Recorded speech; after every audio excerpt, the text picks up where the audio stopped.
Fala pessoal, tudo bem com vocês? Na aula de hoje a gente vai ver os dois maiores filósofos do período medieval, Santo Agostinho e Santo Tomás de Aquino. Santo Agostinho, o principal representante da patrística, o primeiro período da filosofia medieval, e Santo Tomás de Aquino, o principal representante da escolástica, a segunda fase da filosofia medieval. Então, vamos começar com Santo Agostinho. Santo Agostinho, ele viveu ali no tempo que nós chamamos, na classificação da história do pensamento, de patrística. Por que patrística? Por causa dos padres da igreja. Padres da igreja, nesse caso, não significa aqueles que receberam o segundo grau do sacramento da ordem, os presbíteros. Não, ali havia bispos, havia diáconos e havia também presbíteros, padres, nós tradicionalmente chamamos de padres. Padres da igreja está no sentido de pais fundadores da igreja, como os Founding Fathers, por exemplo, nos Estados Unidos, os pais fundadores da nação americana, Thomas Jefferson, George Washington. Então, nesse caso, nós dizemos que esses homens que compuseram esse período aí, chamado patrística, eles foram como que os fundadores da teologia católica, são como que os pais da igreja, são aqueles homens que deram ao cristianismo um arcabouço, um edifício teórico, são os pais da igreja, os padres da igreja. E pater, pai, patrística, por isso a patrística é a filosofia dos padres. Santo Agostinho viveu nos séculos IV e V, nasceu no século IV e viveu no século V, foi bem a época do declínio do Império Romano, e ele nasceu no norte da África, em Tagaste, na Tunísia. Estudou retórica em Cartago, ele era um grande intelectual. Depois ele entrou na Itália, chegou a ser orador do rei de Milão, foi para a Europa, atravessou ali o Mediterrâneo, e ele foi ter uma conversão tardia ao cristianismo. Depois de muito tempo, a partir da amizade com Santo Ambrósio, que era o bispo de Milão, a princípio ele admirava muito a retórica, a oratória de Santo Ambrósio, que era bispo de Milão. Santo Agostinho chegou a ser orador do rei de Milão, antes de se tornar cristão. Ele era filho de uma grande santa, Santa Mônica, que sempre orou pela conversão dele, mas ele era um pagão. Vivia uma vida dissoluta, uma vida completamente pagã. E aí, lá pelos 40 anos, é que ele foi se converter ao cristianismo. Teve uma experiência mística, ele viu o evangelho, e aí escutou uma voz que dizia Tolle et lege, e aí ele foi lá e leu um trecho de São Paulo, que falava que era para abandonar as obras da carne e se revestir do Espírito de Deus. Ele entendeu aquilo como uma grande mensagem divina, se converteu, se deixou batizar, e naquela época os bispos eram escolhidos por aclamação popular. Não era uma eleição entre os pares. Então o povo escolheu Santo Agostinho como bispo. E daí ele se tornou bispo. E ele exerceu o ministério episcopal dele em Hipona, na África. Então depois ele volta para a África e morre lá em Hipona. Santo Agostinho foi assim, um filósofo muito fecundo, uma das inteligências mais prestigiadas de todos os tempos. E ele também escreveu páginas muito bonitas de espiritualidade. Por exemplo, o livro dele das Confissões, em que ele narra todo o processo de conversão dele. Ele fala para Deus: Cero te amave, tarde te amei, beleza tão antiga e tão nova. Tu estavas dentro de mim e eu te buscava fora. Tu estavas dentro de mim e eu te buscava nas coisas que não seriam se em ti não fossem. Ele fala: Tu és grande, Senhor, e muito digno de louvor. Tu nos fizeste para ti, e o nosso coração anda inquieto enquanto não repousa em ti. Então são páginas muito bonitas que fazem parte do patrimônio espiritual cristão. Santo Agostinho é um dos autores mais lidos da história do cristianismo, mas ele também tem uma grande contribuição filosófica, porque, como eu disse, mesmo antes de se tornar cristão, ele já era um filósofo. E, inclusive, Santo Agostinho, antes de se tornar cristão, ele chegou a participar da seita maniqueísta, que era uma seita de origem persa, que dizia que existem dois deuses, um deus bom e um deus mau. Esses deuses são rivais, eles existem desde toda a eternidade, e a história é o palco onde eles estão duelando, onde existe esse conflito entre o deus bom e um deus mau. Logo que Santo Agostinho se tornou cristão, ele percebeu a incongruência, a incompatibilidade entre o maniqueísmo e o cristianismo. Por quê? Porque o demônio, que é o grande antagonista de Deus, dentro da cosmovisão da teologia cristã, o demônio é uma criatura. O demônio não é um Deus rival. O demônio não é alguém que tem o mesmo poder de Deus. Ele é uma criatura rebelde. Então, o cristianismo não pode ser compaginado, não pode se harmonizar com o maniqueísmo. Porque o maniqueísmo parte do princípio de que existem dois deuses. Então, é um dualismo ali. Mas para o cristianismo existe um Deus só e ele é bom. E tudo que Deus fez é bom. Inclusive o demônio foi criado bom. Era um anjo de Deus, mas se revoltou contra Deus. Mas o demônio tem uma condição criatural, uma condição de criatura. Então a refutação que Santo Agostinho faz do maniqueísmo é uma coisa muito importante para a história da filosofia, porque ele diz que Deus só pode ser um, e ele é bom. Deus é o princípio de tudo, e o princípio, por natureza, não pode ser mais do que um. Não pode haver dois absolutos, senão não haveria absoluto nenhum. Então, Deus é um só e ele é bom. Essa defesa que Santo Agostinho faz da doutrina do monoteísmo cristão contra o maniqueísmo é uma coisa muito importante e que entra para a história da filosofia. Outra coisa que Santo Agostinho diz, que é assim muito interessante, são as reflexões que ele faz sobre o tempo. Santo Agostinho diz assim: o tempo, objetivamente, só existe no presente. O que é o passado? O passado é uma memória de um presente que já se foi. E o futuro? O futuro é uma projeção da mente de um presente que virá. Agora, passado e futuro são categorias que só podem existir numa mente inteligente, como a mente humana. Porque fora da mente humana, objetivamente, só existe o presente. Então ele tem também essa reflexão, né, sobre o tempo, né, a natureza do tempo e a realidade do presente. O fato do passado e do futuro serem somente possíveis no reino intramental, ou seja, dentro da mente humana, né? A mente que recorda e a mente que projeta. Recorda o passado, projeta o futuro.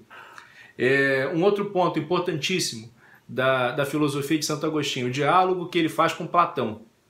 O filósofo pagão que mais inspira os autores cristãos no tempo da patrística é Platão, não é Aristóteles. Aristóteles vai ser mais valorizado depois, na filosofia escolástica. Mas Platão é o grande filósofo pagão com o qual os cristãos querem dialogar naquele período. E Santo Agostinho, ele olha para a teoria do conhecimento de Platão, e Platão diz assim: por que nós conhecemos verdades abstratas? Porque nós temos uma alma que não é material. Porque toda experiência que nós fazemos sensorial, ela é uma experiência particular, é uma experiência muito pontual. Experiência sensorial toda experiência particular, ela não nos dá verdades universais. Nós conhecemos verdades universais porque a nossa alma vem lá do mundo das ideias, segundo Platão. E ela preexiste ao corpo, ela existe antes do corpo. E todo o processo de conhecimento que nós temos aqui nesse mundo é um processo de reminiscência, de recordação das essências das coisas que nós conhecemos lá no mundo das ideias. Essa é a teoria platônica. Quando Santo Agostinho olha a teoria do conhecimento de Platão, essa teoria da anamnese, da reminiscência, da recordação, e ele vê que ela é incompatível com o cristianismo, porque o cristianismo não diz que a alma existe antes do corpo, o cristianismo diz que Deus infunde a alma no corpo. Deus forma o corpo e sopra no corpo o hálito de vida, a alma, o sopro de Deus. Então não existe essa coisa do mundo das ideias para o cristianismo, onde as almas humanas estavam lá e depois elas foram condenadas a viver no corpo. Essa narrativa ela não consegue se harmonizar com a narrativa cristã, com a doutrina cristã. Então Santo Agostinho tem um problema aí para resolver, né?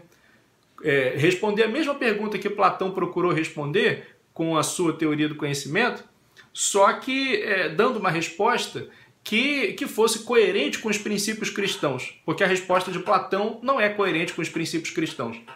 Aí Santo Agostinho vai dizer o seguinte, é a chamada teoria da iluminação. Nós conhecemos verdades universais, nós temos corporalmente uma estrutura muito parecida com a dos animais, mas por que somente o ser humano conhece verdades universais? Nós conhecemos verdades universais porque nós somos imago Dei, nós somos imagem de Deus. Nós somos seres dotados de alma imortal, alma espiritual, e ela tem inteligência, vontade, liberdade. Essa alma, ela é uma imagem de Deus. Por isso, nós somos especialmente iluminados por Deus para que nós conheçamos essas verdades.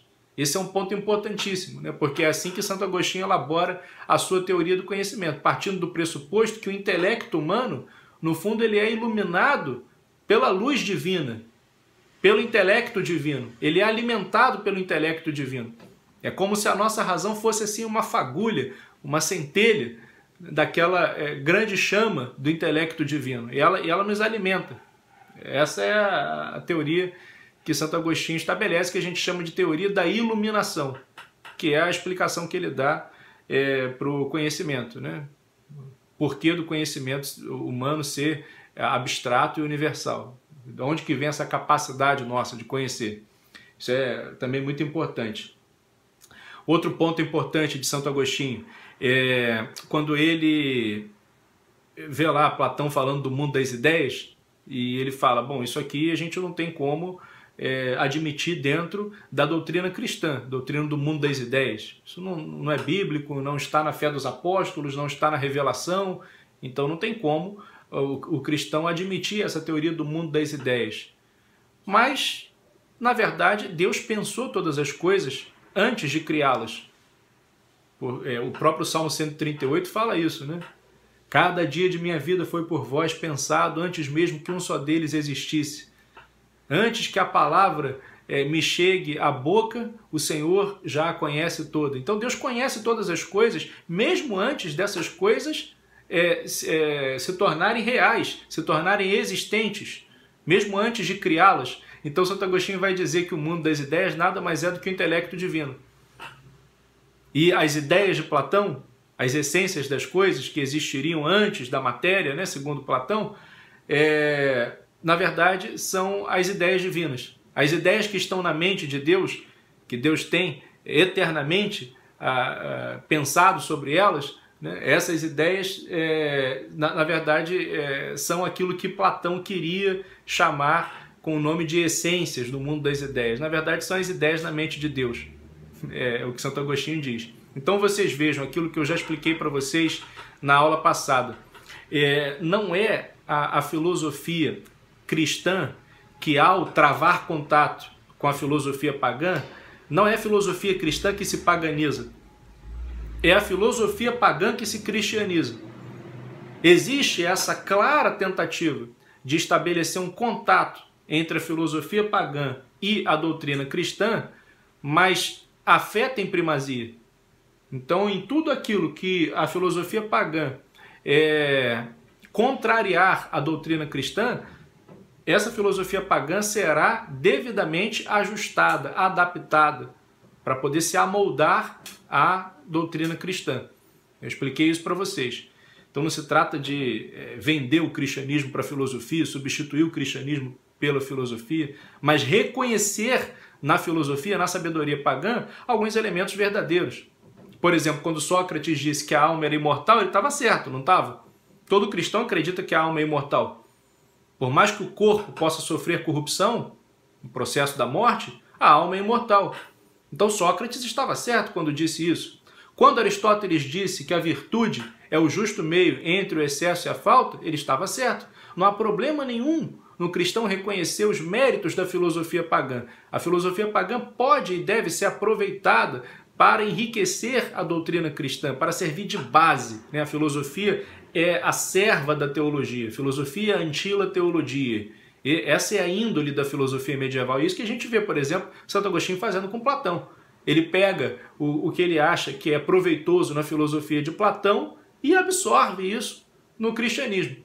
São Tomás de Aquino faz o mesmo com Aristóteles. São Tomás de Aquino é o principal representante da escolástica. Viveu no século XIII. O que é a escolástica? É a filosofia praticada nas escolas medievais que, a princípio, tinham um esquema que era o trivium e o quadrivium. Foram estabelecidos no tempo ali das reformas carolingias por Alcuino de York, que era um monge. O que era o trivium? Era o estudo da lógica, da gramática e da retórica. Era o estudo das letras, porque se estudava a lógica, os argumentos, a gramática, a retórica, a capacidade de argumentação a partir dos textos clássicos. Então era o estudo da literatura. E o quadrivium era o estudo da aritmética, da geometria, da música, da astronomia, que era o estudo dos números e da natureza, né, basicamente. Então era esse o programa de ensino das escolas medievais. Só que pouco a pouco essas escolas elas foram se aperfeiçoando e se tornaram universidades. Ou seja, passaram a ter cursos superiores. Os primeiros cursos foram teologia, direito, medicina. Teve lá a Universidade de Bolonha, a Universidade de Paris. Então surgiram ali, a partir do século XI, as primeiras universidades da Europa. E foram fundadas pela Igreja Católica. São Tomás de Aquino ele foi professor da Universidade de Paris. Ele era um frade dominicano, foi aluno de outro grande professor, renomado professor da época, que foi Santo Alberto Magno. A ordem dele, a ordem dominicana de São Tomás de Aquino, era uma ordem recém-fundada na época. E São Tomás se tornou o teólogo mais eminente da história da Igreja. Até hoje ele é o guia de estudos, por exemplo, nos seminários católicos para a formação dos padres. São Tomás de Aquino é o grande teólogo da história da Igreja Católica. E qual era o pensamento de São Tomás? São Tomás dizia que não pode haver contradição verdadeira entre a fé e a razão. Se existe uma contradição entre fé e razão, essa contradição é aparente, é momentânea, porque a fonte da revelação é a mesma fonte que colocou no homem a razão para poder esquadrinhar os mistérios do universo. É Deus. Deus que se revelou aos profetas, Deus que se revelou em Jesus Cristo, que é o próprio Deus humanado, Deus encarnado, é o mesmo Deus que criou o homem e que pôs no universo as leis que o regem, pôs no homem a inteligência para poder perscrutar, conhecer o universo. Então não pode haver contradição entre fé e razão, entre filosofia e teologia. Tem que haver uma harmonia. São Tomás batia muito nessa tecla, né, na questão da harmonia entre a fé e a razão. E ele dizia que muitas das verdades que fazem parte do universo religioso são verdades que podem ser descobertas só pela filosofia. Por exemplo, a existência de Deus. Ele dizia, ninguém precisa ter religião para saber que Deus existe. Aí ele propõe as famosas 5 vias para poder provar a existência de Deus, com base na filosofia de Aristóteles e um pouquinho de Platão.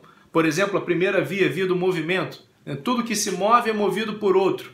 Então é necessário que haja um motor imóvel que mova tudo sem ser movido. E ele tem que ser ato puro, não pode ter potência. Isso aí ele está usando os conceitos aristotélicos, conceito de movimento, conceito de ato, de potência, para poder provar a existência de Deus. A segunda via, por exemplo, diz que Deus é a causa primeira do mundo.